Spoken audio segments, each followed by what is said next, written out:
Ma mère a perdu tous ses enfants. Je suis resté avec une grande sœur et 2 frères. Le dernier, généralement chez nous, le dernier devait être là et puis on s'occupe de lui. Mais ça, c'est le dernier fainéant en fait. Les derniers quoi? Fainéant. Ah d'accord, Voilà, ok. moi, je suis un dernier finalement, qui est devenu le premier. Parce que je me suis battu même toujours pour la famille. Je ne suis pas resté là à dire que oui, je suis le dernier de la famille, ils vont s'occuper de moi, non. Ma mère a perdu tous ses enfants. Je suis resté avec une grande sœur et 2 frères.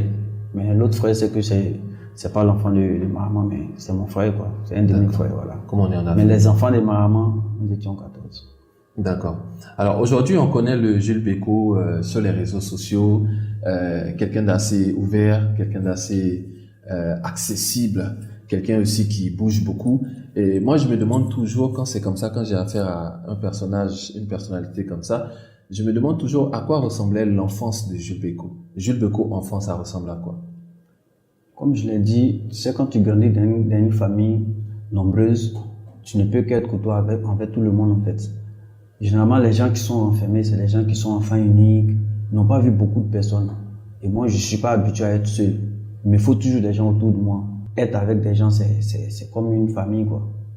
Voilà. Donc, mon enfance, et puis maintenant, rien n'a changé. Rien n'a changé. Ouais. D'accord. Mais est-ce que c'est... Sauf qu'à l'enfance, il était plus insolent que maintenant. Voilà, c'est ce que... Plus insolent. Oui, très insolent.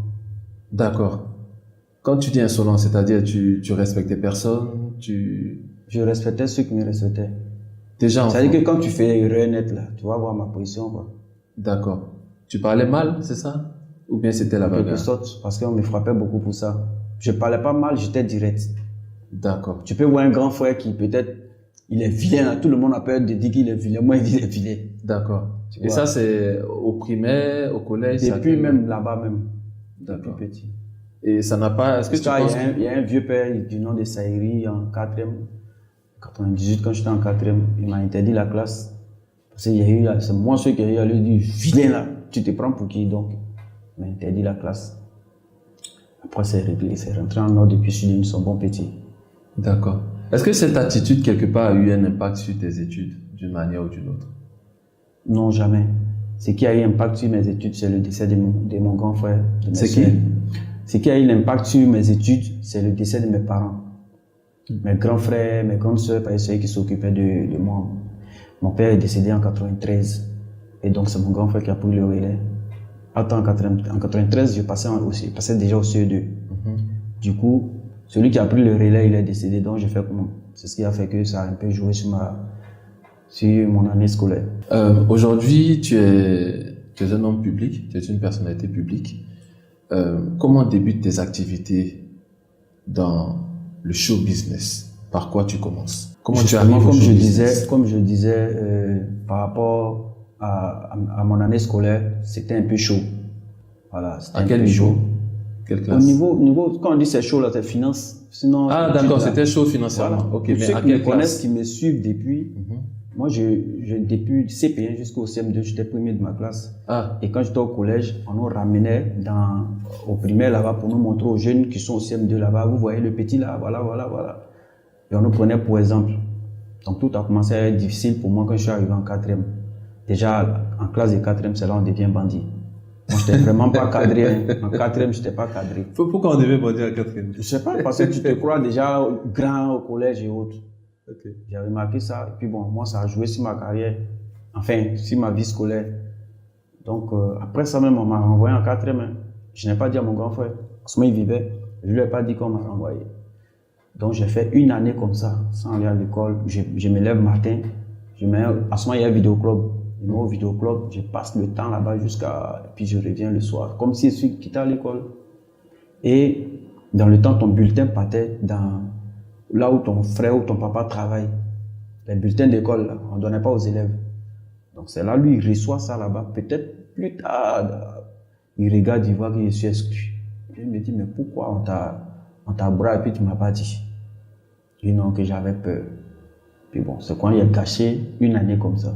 Et mon grand frère a dit, bon, comme tu as gâché l'année, si on te prend en 4e encore, c'est comme tu t'es ramené en arrière, on va prendre 3e directement. Donc c'est là, on me met en 3e, forcé et échoué. Ouais, parce que tu n'as pas bien suivi. Voilà. D'accord. Donc j'ai repris 3e en encore. Et puis, après, maintenant, c'est là on m'a envoyé au lycée municipal d'Atakoubé en seconde. C'est-à-dire que c'est la classe de 3e seulement, il n'est pas fait au lycée. On m'a ramené en 4e au lycée. J'ai fait 2 ans dehors. Quand il y a eu le BPC, on m'a ramené en seconde là-bas. C'est là que j'ai fait terminale. Et en partant maintenant vers première, c'est là mon grand frère décède. Wow. Encore un autre coup de jeu. Voilà. Quand il est décédé, déjà, 4e, ma grande soeur est décédée. 3e, ma grande soeur est décédée. Seconde, j'ai perdu encore une personne. Wow. Maintenant, là, en première, là, c'est là mon grand frère est décédé. C'est là, Beno, lui, il était mon ami en seconde. Et chaque fois que j'arrivais. Serge Beno. Oui, on s'est connus en seconde. Mais il était dans une autre classe. Il n'était pas mon ami. On ne se parlait même pas. Il était trop choqué pour nous. Voilà. Déjà, en seconde, lui, il avait le téléphone.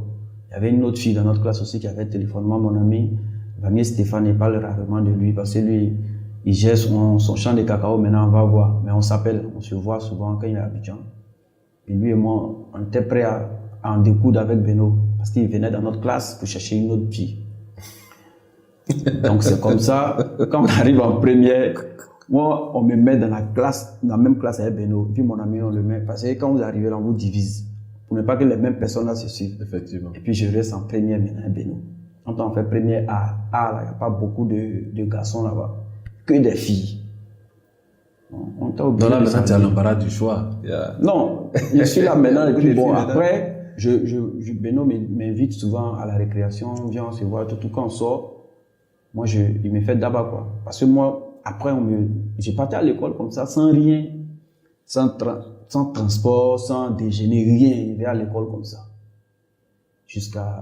Après, Benoît est devenu mon mentor, il est devenu mon frère. Son déjeuner, on mange ensemble. C'est des trucs qu'on fait ensemble. Tout. C'est comment on s'est connus. Donc, c'était dur. On est parti en fait terminale. Arrivé en terminale, le bac n'a pas marché. Jusqu'à on a repris encore. Donc moi, on m'a envoyé maintenant au CBCG de Cocody. Et puis Beno lui dit non, que lui va faire la musique. Il va faire arrangement.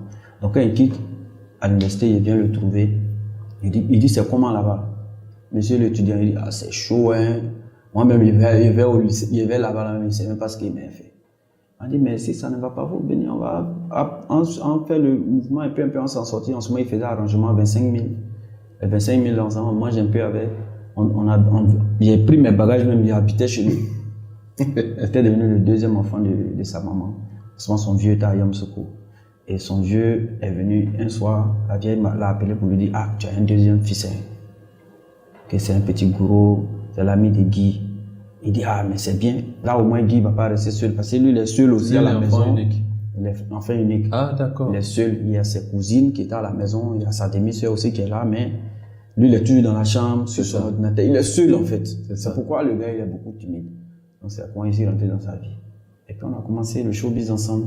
Donc, lui, il fait l'arrangement. Pendant ce temps, toi, tu fais quoi? Moi, il m'a demandé d'apprendre un instrument, guitare, ou bien tu dis, moi, il est devenu acteur, qu'il est allé au States. D'accord. Déjà donc, à ce stade-là. Voilà. Donc, quand il arrange, moi, je suis assis seulement, je le regarde. Je l'encourage en tout cas. S'il y a des idées, je lui donne. On est là jusqu'à un jour, ils ont lancé un casting. Dans le temps, on payait casting. Hein. Tu payes 20 000. On te demande photo entière, photo coupée, puis tu viens avec pour aller faire casting. Donc ce jour-là, il a fait un arrangement. Il m'a donné les 20 000. Il dit bon, il a caché les 5 000 à manger après. Et comme tu veux devenir acteur, il faut aller. Ce parti-là ne m'a jamais appelé. Ils ont pris notre argent, on n'a même pas pu faire casting. Et puis je suis revenu encore. Le gars, il insiste. Tu apprends un instrument. Il dit non. Un jour, Baby m'a dit d'aller prendre un cahier. Baby Philippe. Ah, Baby Philippe. Il va m'apprendre comment on joue guitare, tout ça. Là. Il dit non, moi, il ne veut pas. Donc, c'est dans ça où le Benguis m'a repéré. Une fois, quand il vient au studio, il ambiance tellement. Il m'a dit ah, Beko, je suis en train d'écrire un film là. Ta main te comporte là. Je pense que tu as joué dedans. C'est comme ça qu'il a joué dans le quartier.